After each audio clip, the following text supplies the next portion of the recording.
Auditorium, we've come up onto the stage, and I think some of the important things to be able to point out first and foremost is the size of our stage.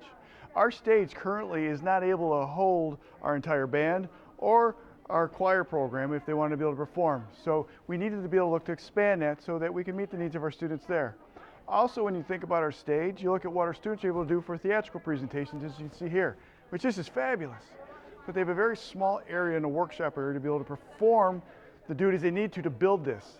And they need to restrict the size because of the space limits they have to get it in here. So it limits them what they're able to do for being able to have props. The other part is because our auditorium was built back when it was originally created in a building, there is no fly system up here.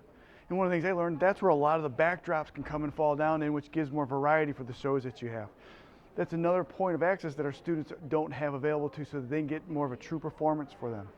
And then finally, when you think about being up on the stage and projecting, we need to be able to have wireless mics put in place where we don't have that right now wired in. We need to do more makeshift where we do make it work, but we want to give our students more of the authentic experience.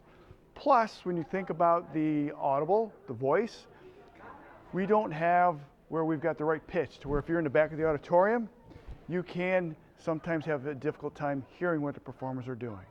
So those are a few of the limitations that we currently see with our stage, that if we're able to get a new stage, would advance what we could do academically, give our students a truer experience, and make it more accessible for all of our programs.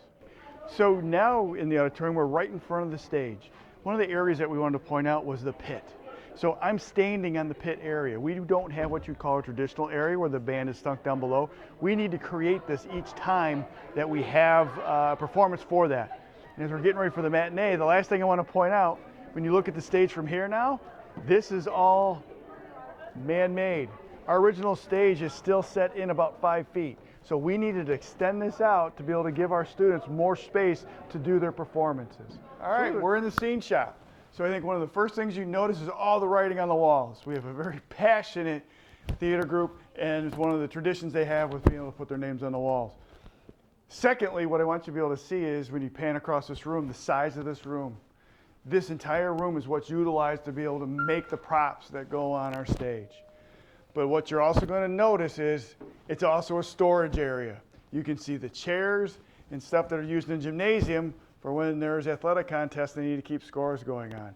So this is one of those areas that when we talk about the referendum and why are we looking to expand our auditorium, we need this space larger to make it what I'd say to better prepare our students that are looking going in a music track type major, which we have a number of. So in closing, I want to thank you for taking the time to watch this video. If you have any questions, please reach out to us through our website where it shows the building plan. Post any questions there that you may have. We do our very best to respond or get them posted within 24 to 48 hours. And if you have future questions, please look at when the town hall meetings are coming, because we'd certainly like to have you there and to be able to answer any questions you have. Thank you and have a good day.